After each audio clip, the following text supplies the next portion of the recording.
Well, hello. We're soaking the chicken in a little bit of salt water, but we're not going to soak it as long as we did the last time. I think 4 hours should be long enough. And, well, we're going to pound it out. We're going to make some chicken Parmesan. I don't know if this is actually authentic, but I was given this recipe by someone and I find it to be delicious. So, we're going to let it sit for a while. It's in there with salt water. It's just to pull the blood out of the chicken so it doesn't taste funky. And I'll show you how I pound it out so it's all even. You want to have an equal distribution of flavor in every bite, and you'd like to be symmetrical in shape and size. Alrighty then. I wanted to have a full meal. So I have the oven preheated to 170. And these are 3 of those Rhodes rolls. Well, oh shoot, Cheryl, wait a minute. Normally I would have combined them together and made one big roll, but I got hungry and well, it was already risen, so I already did it and I gotta do it again. It's that good. This is just cornmeal, just a little bit. Sometimes I put too much in there because I really like the flavor. It enhances, I think.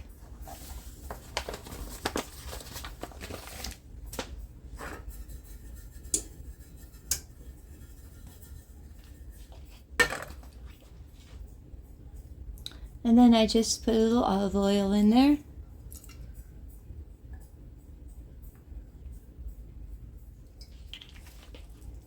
And then I set them in there. And I'm going to let them sit in an oven. I had it up.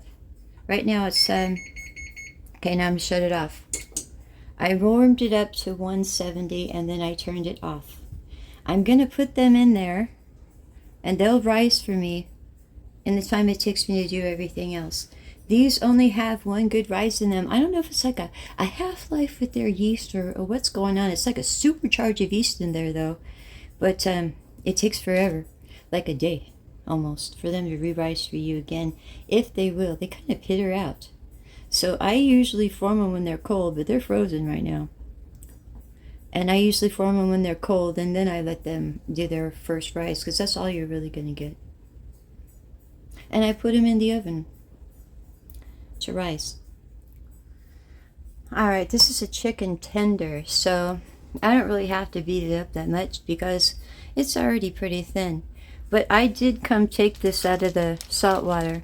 I don't like to leave it in there longer than 4 to 6 hours because it somehow takes the flavor right out of it. It tastes like nothing. And it kind of mushes the meat up. Maybe it tenderizes it too much. All I know is it becomes a bunch of, well, just pieces. It just falls apart.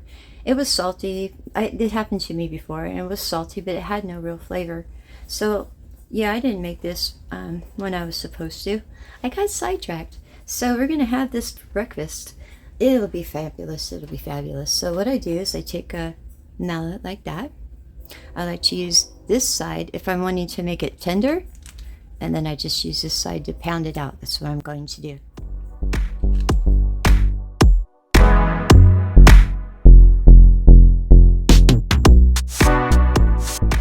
Normally I would have this in between a sheet of, saran wrap or cling wrap. But because I took it out of the water and I didn't want it to dry out while it was waiting for me in the refrigerator, I just went ahead and put it in the baggie, and I thought, well, I'll get 2 uses out of the baggie before I have to throw it out. So I can take it out of here and it's ready to go. Now the coating for this is rather easy actually. I like to use the Italian breadcrumbs.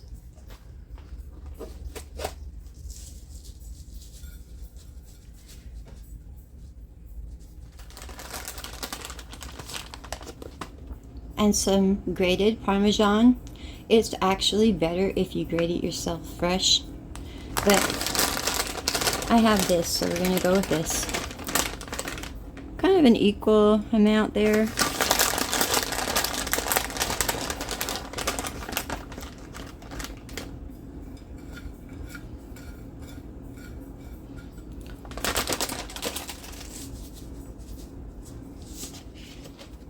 Are we going to end up eating this much? Probably not. But, well, I can always save this for later. If I wasn't worried about the chicken, they say if you cook it, it'll be fine. You can reuse your breadcrumbs and stuff, but I'm not going to. I'm just going to roll it in this, and then I'm going to throw out what's left to the birds.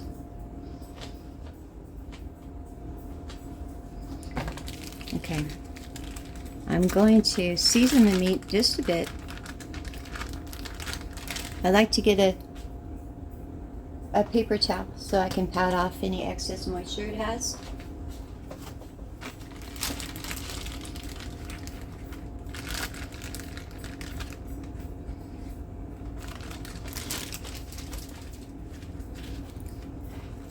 Being that this was a tender, I didn't want to, do too much beating on it because it's already tenderized.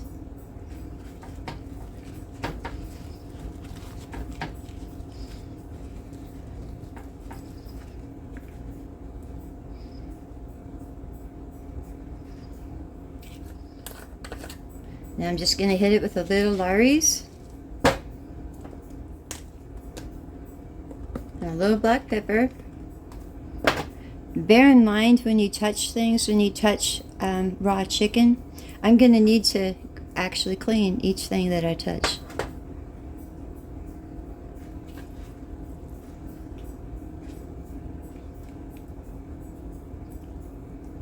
You want to be careful how much salt you end up putting on it because there's a lot of salt in the Parmesan.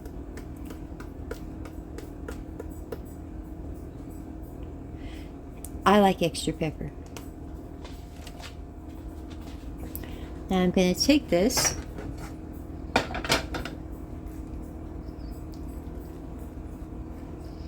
lay it in there.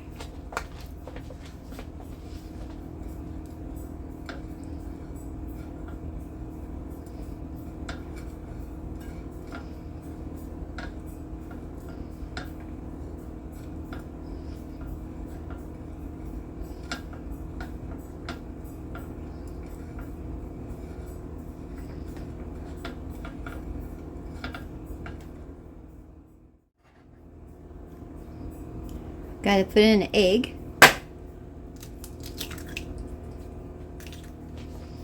I took my ring off. I shouldn't have done that.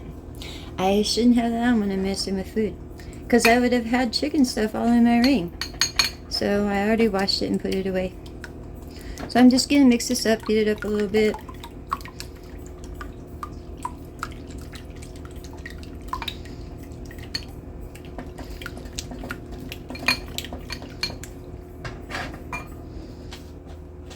Add just a little bit of water. Whoop, that was a little too much. It'll all work out.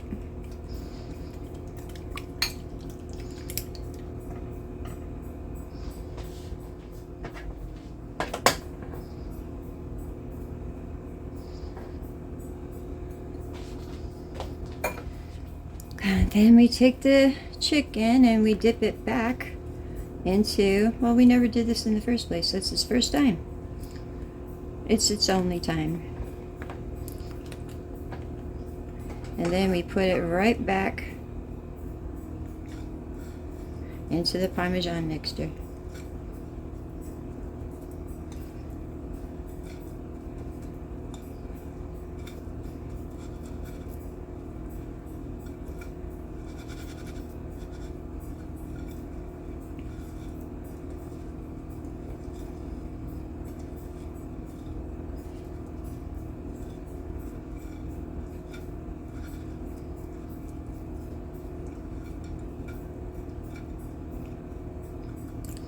Now the best thing in the world you can do is throw that in the refrigerator for a few minutes while you get the oil and everything ready.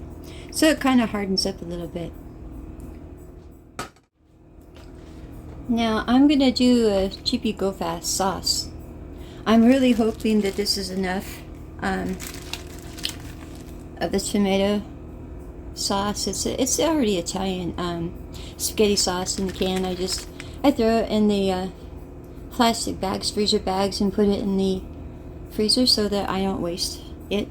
Otherwise, I was losing about, probably a third of a can of sauce each time I did something. Because how many times are you going to have something Italian to eat in a week? Not enough for all the spaghetti sauce, so it's just easier this way. And of course, I have my mushrooms I froze up. If you were following me, I cooked them all and put them up in freezer bags. And then I have my peppers and onions. Not sure I'm going to use all of that for here, but we're going to see how much we need, and I could just make myself a really nice breakfast with it later. This is breakfast for me, but I could put it back and I can use it for breakfast maybe tomorrow.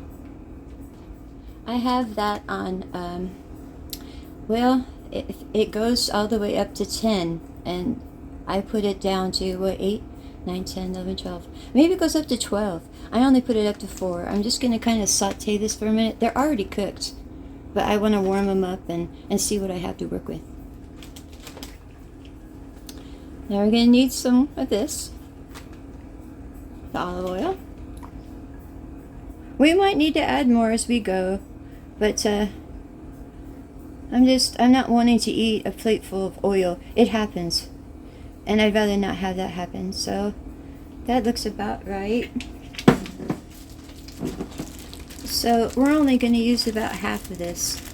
I'm just going to go ahead and break this part off. I don't mind if it's not diced really small. I like to have I like to see the vegetables in my spaghetti sauce. They're still cold.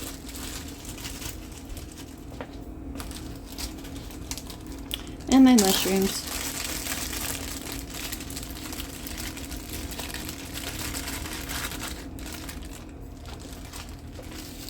Now, I absolutely love the taste of fennel. And if I don't have sausage in there, I really want to have some fennel in there.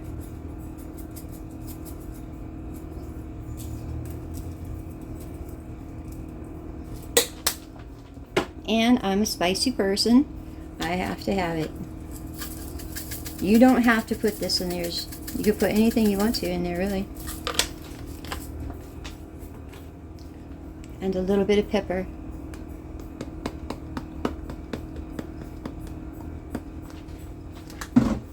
And a little thyme.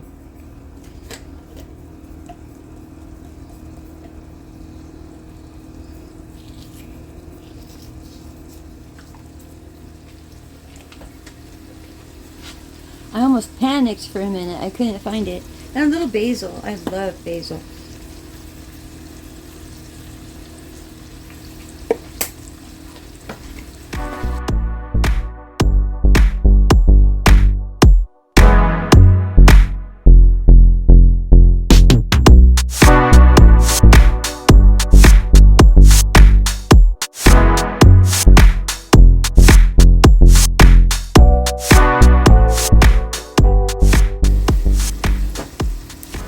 No, I didn't have any tomatoes. I ate them all. Alright then. I just needed to get a little bit more hot before I add the sauce in.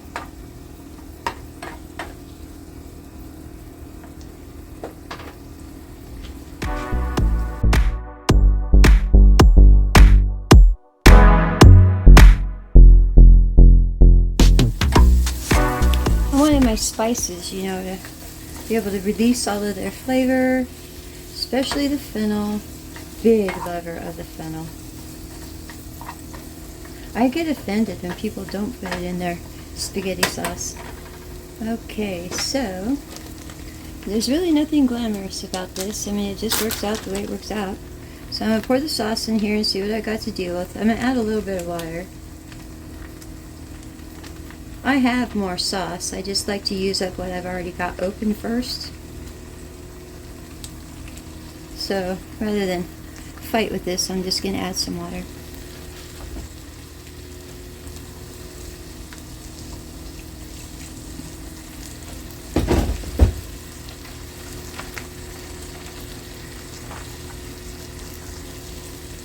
I want to make sure I get all my sauce out of there.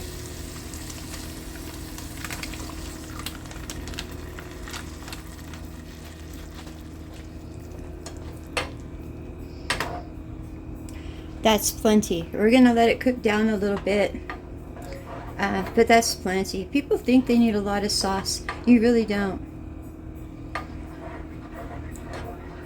So I'm gonna let that cook down for a bit. Oh boy, did I want to tell you this. I almost forgot. These silicone pans, do you see? Well, you can see how the cinnamon has colored them. That was it's just a color that's in there. But it's just a little thing, especially with the Instapots that have the silicone ring in them. They will absorb the flavor of whatever you like. If you put cinnamon in here, you should always use this as a baking dish for like cakes and pastries. And when you put like meat and stuff in here, you should keep it for just that. I need to buy new ones because the last time I made a pizza in here, it tasted like cinnamon.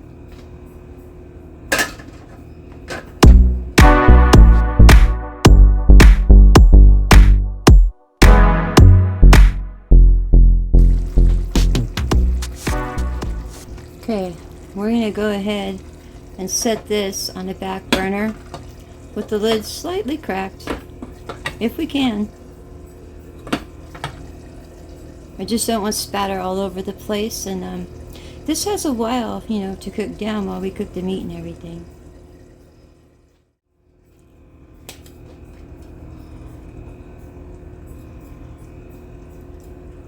Oh, sorry. Yep, we want to put enough in here to fry the chicken. I'm just trying to do the outer coating because I'm going to finish it off in the oven.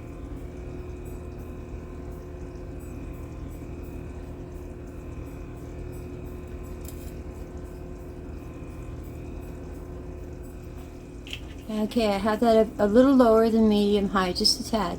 So I set it about 6.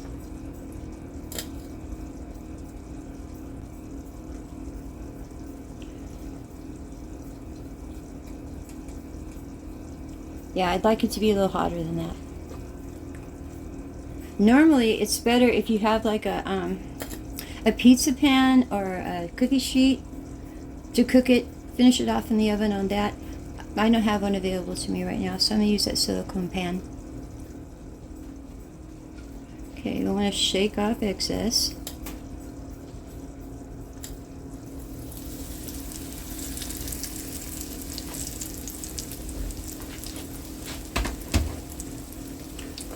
I don't have an exact time on this because I'm just watching to make sure it's not going to burn, and I'm going to flip it when it is brown. I don't have a time. I guess I'll have to try and watch.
I'm going to transfer it. Whew.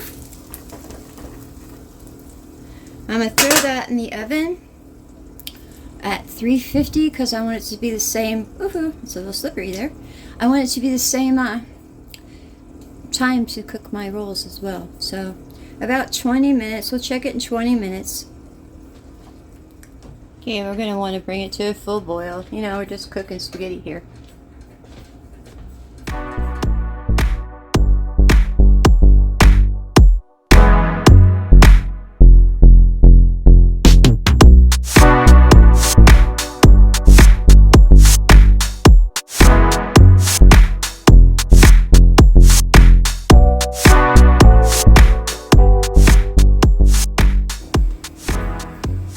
want to bring it to a rolling boil and then throw some salt in there real fast.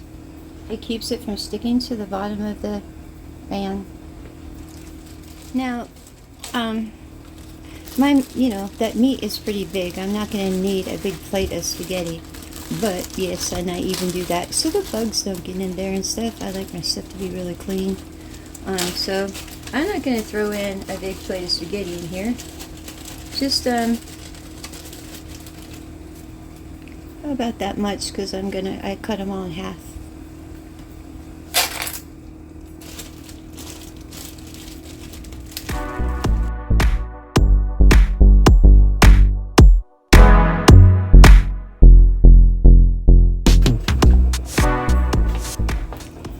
Okay, I wanted this to get back up to a rolling boil. Then I'm going to kick down the temperature. Let it go ahead and do its thing. I'll check it in 9 minutes.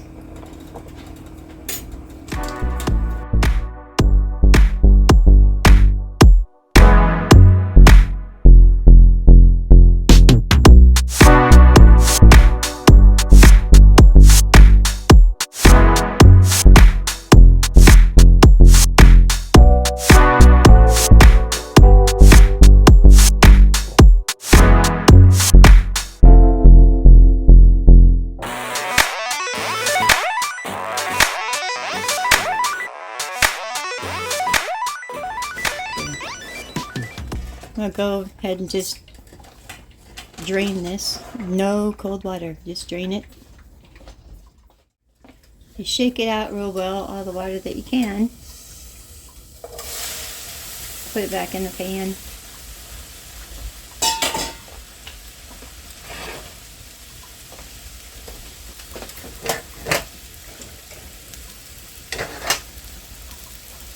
We're going to add a little sauce.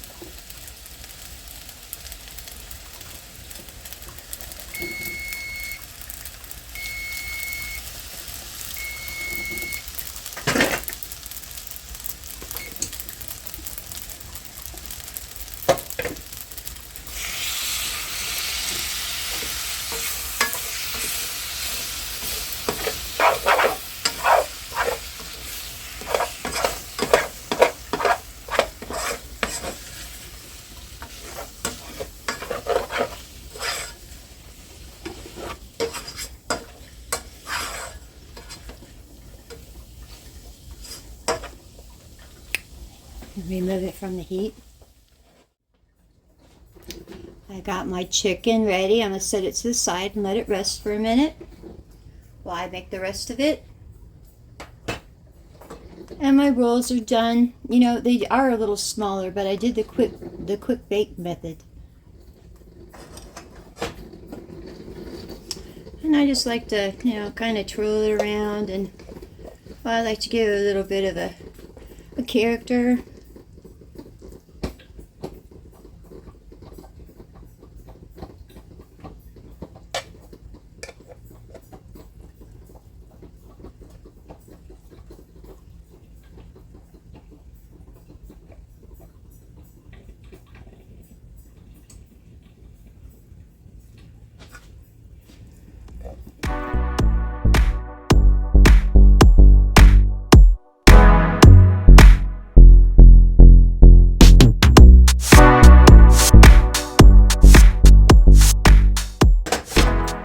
Yeah, that works out much better with longer noodles.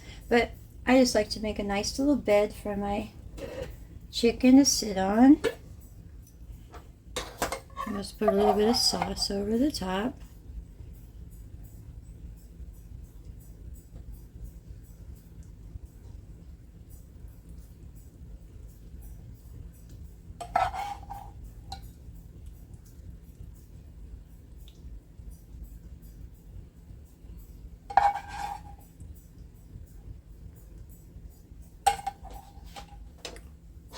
And I forgot to mention the cheese. It's nicer if you just have a nice slice of mozzarella cheese on top.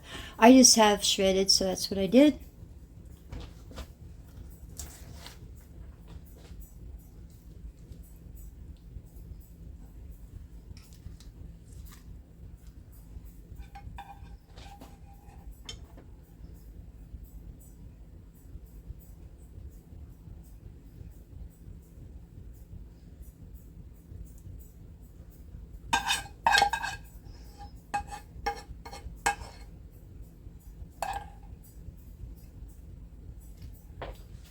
Well, and there you have it in all my crowded little kitchen here.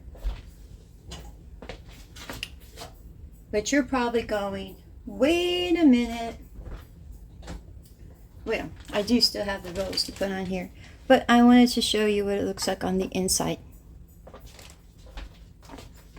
Okay, I'm going to try and cut it without messing everything up, because this isn't exactly a steak knife or anything, but it shouldn't be tough enough to need a steak knife. You should be able to cut this with a butter knife. Oh yeah, see? Well, that's the mozzarella cheese on top. Everything else is just perfectly golden brown. And yeah, I'm going to try a bite of this in a second when it's not so hot it's going to burn my mouth.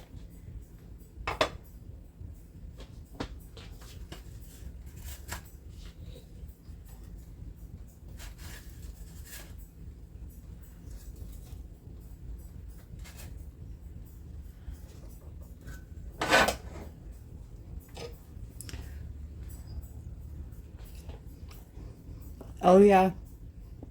Mm-hmm. Oh, definitely, definitely.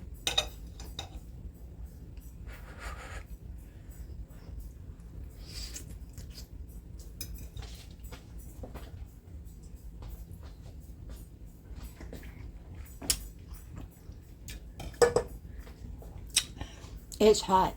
I mean, heat hot. But it's perfect. It's absolutely perfect. That's really all I had for you. Oh yeah.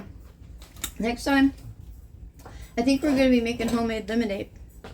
So I had the lemons out. I make it a lot. A lot of times I make what I call ghetto lemonade, because I don't have any lemons. So I'll use this and I'll just squeeze it. Honestly, I squeeze it into the bottom of my cup.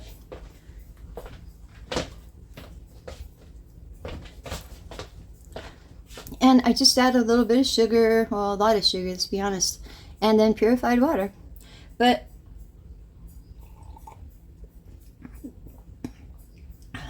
I like fresh lemonade, and I have a few lemons. And I used to use quite a few lemons to make my lemonade. And a neighbor I had in California showed me a way to get the most juice and everything out of my lemon. I like the pulp and everything in it, so it doesn't matter to me. You actually boil the lemons before you squeeze them. It works out great, because then when you put the sugar in there, it dissolves easier, you know, because it's hot and everything, and you just add more purified water and put it in the refrigerator until it gets all cold, unless you can't wait, because I'm like thirsty all the time. So yeah, that's all I had for you though. You guys have yourself a fabulous day, and I will as well. And I'll talk to you later. Bye.